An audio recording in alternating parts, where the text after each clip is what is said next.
యాకోబు గ్రంథం 5:17, James chapter 5:17, James chapter 5 verse 17, 17వ వచనం అందరం కలిసి చదువు. ఏలియా మన వంటి స్వభాంగుల మనుషుడే, వర్షింపకుండునట్లు అతడు ఆసక్తితో ప్రార్థన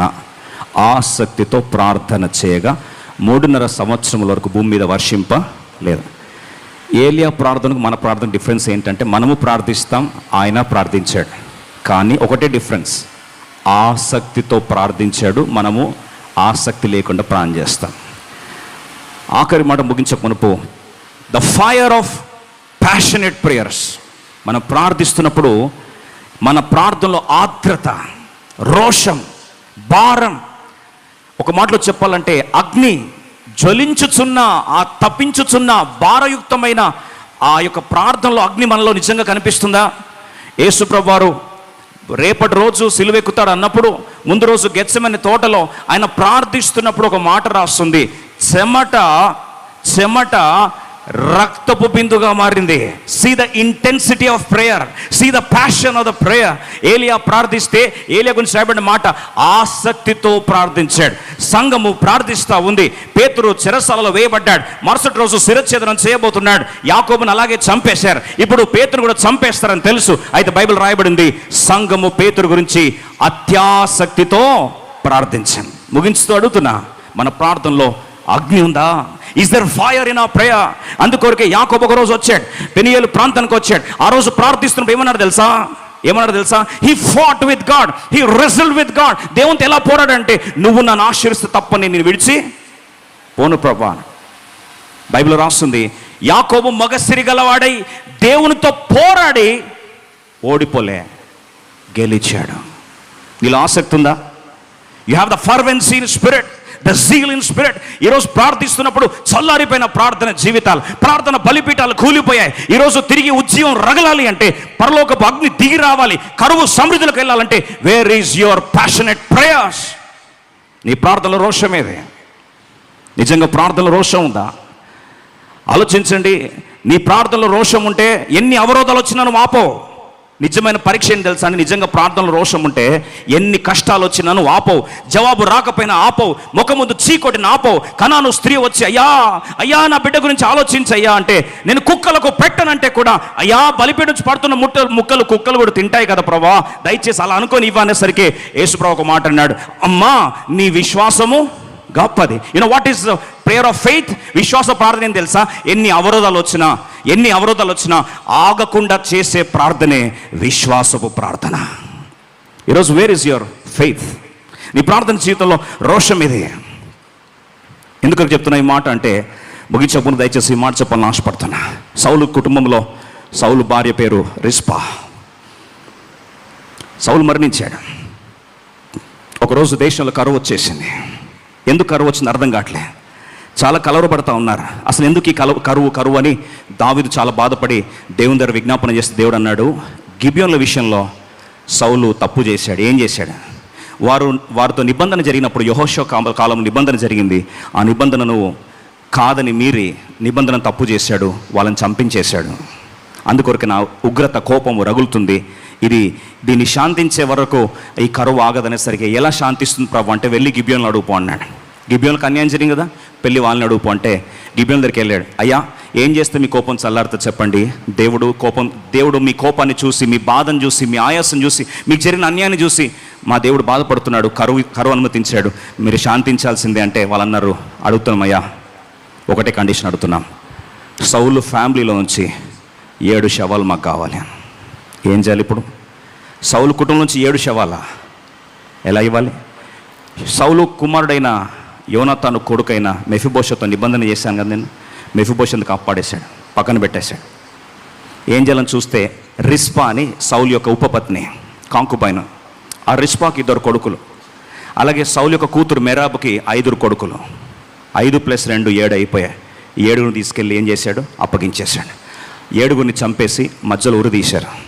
ఇదంతా సంక్షిప్తంగా చెప్తున్నా, అర్థం చేసుకోవడానికి, బైబిల్లో ఉంది. అయితే ఈ 7 తీసి ఉరి తీసేసరికి ఆకాశంను భూమికి మధ్యలో ఏలాడుతూ ఉన్నారు. 7 చచ్చిపోయారు. 2 సమూయేలు 21వ అధ్యాయంలో ఇవన్నీ రాస్తున్నాయి. సంక్షిప్తంగా చెప్తాను.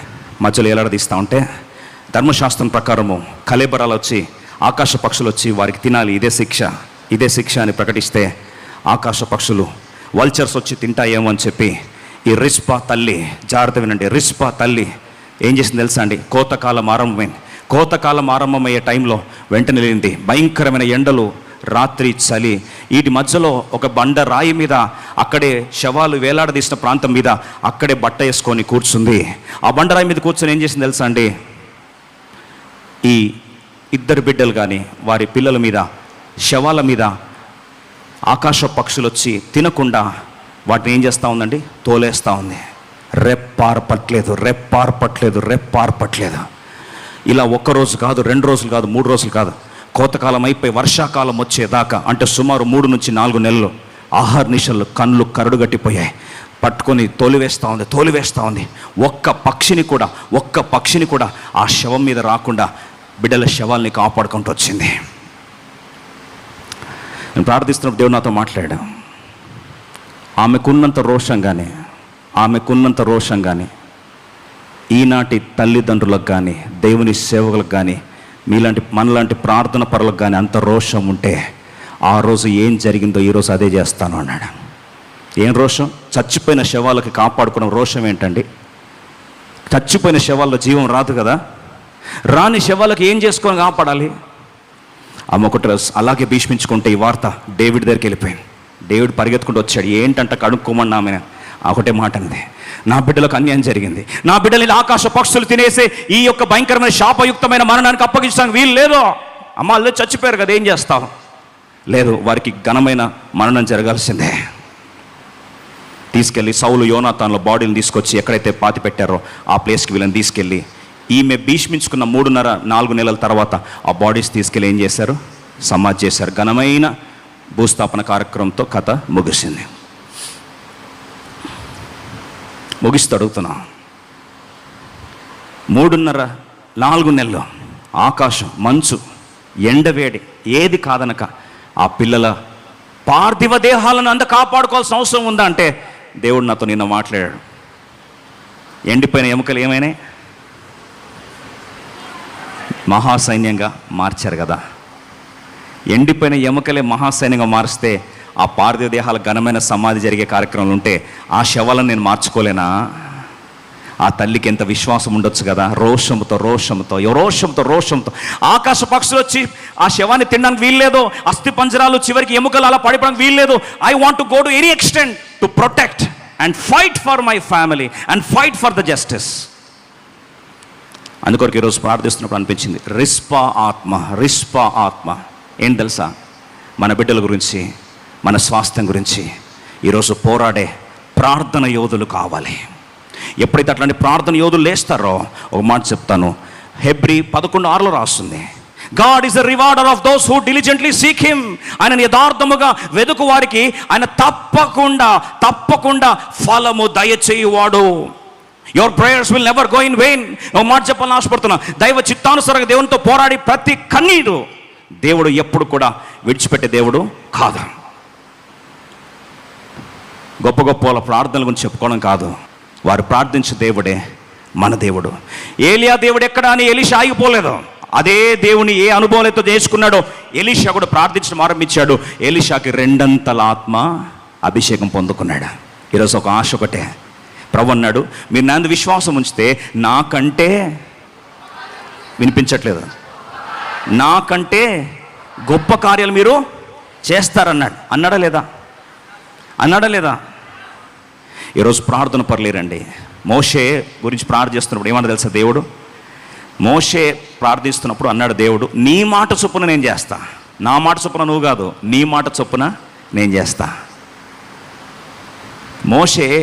మోషే కంటే ఎక్కువ భాగ్యం ఎవరికి ఇచ్చాడు? దేవుడు మనకిచ్చాడు. ఎందుకు చెప్తాను తెలుసా ఈ మాట? మోషే ధర్మశాస్త్ర యుగంలో ఉన్నాడు, మనం ఏ యుగంలో ఉన్నాం? కృపాయుగంలో ఉన్నాం. మనం ఇంకెంత ధన్యులం కదా. మన మాట ప్రకారం దేవుడు చేయాలని ఆశపడుతున్నప్పుడు ఒక మాట చెప్తా, ఆయన చిత్తము, దేవుని చిత్తము ఎప్పుడు కూడా తన బిడ్డలకు చెప్పకుండా దేవుడు చేయడు. ఎందుకు బర్డన్ షేర్ చేసుకుంటాడు తెలుసా? దేవుడు సొదొమ గొమొర్రా పట్టణాలని నష్టం చేయాలి, తగలబెట్టేశారు. దేవుడు పోయి తగలబెట్టొచ్చు కదా. ఎందుకు డైరెక్ట్ తగలబెట్టలేదు? పోయి ఎవరికి చెప్పాడు? అబ్రాహాం చెప్పాడు. ఎందుకు అబ్రాహాం చెప్పాడు? ఎందుకు అబ్రహాం చెప్పాడంటే, అబ్రహాం ఉన్నాడు ఒకడు, ఏం చేస్తాడు తెలుసా? ప్రార్థిస్తాడు. ఎవరి గురించి? సొదొమ గొమొర పట్టణాల గురించి ప్రార్థన చేస్తాడు. 50 దగ్గర బార్గెన్ స్టార్ట్ చేసి ఎక్కడికి వచ్చాడు? 10 దాకా వచ్చాడు. ప్రభా కోపడుతున్నాయన. లోతు కుటుంబాన్ని ఏం చేశాడు? చివరికి కాపాడుకున్నాడు. ఎక్కడిది ఆ ప్రార్థన భారం? Where is that fervency in the spirit? ముగిస్తూ అడుగుతున్నా, నిజంగా అద్భుతాలు ఎందుకు జరగవు తెలుసా మన జీవితాల్లో? మనము దేవుని మీద ఆధారపడడానికి నిజంగా ఆధారపడుతున్న గుర్తు ఒకటే తెలుసా? నిజంగా ఆధారపడుతున్న గుర్తు ఏం తెలుసా? మన ప్రార్థన జీవితం.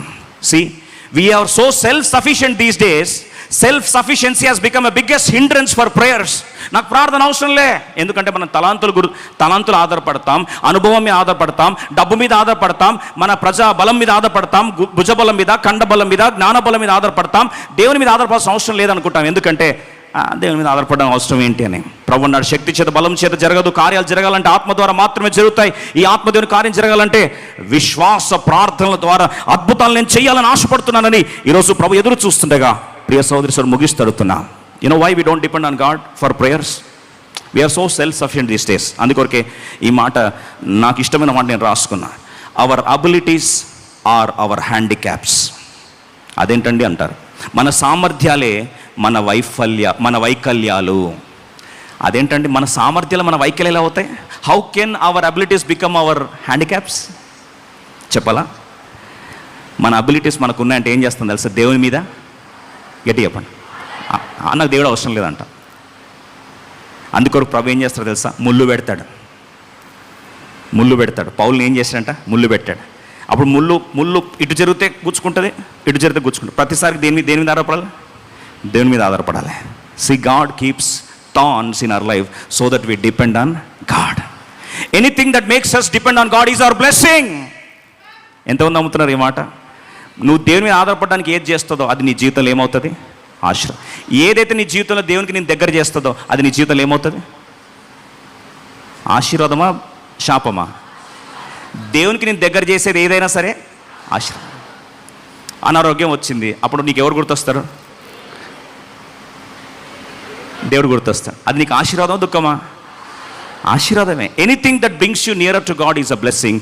Anything that takes you away from God is a curse. నేను దేవుని నుంచి దూరం తీసుకెళ్ళేది ఏదైనా సరే అది శాపం. This is the definition of blessing and curse. ఏది నేను దేవుని దగ్గర చేస్తుంది నీ జీవితంలో ఏమవుతుంది?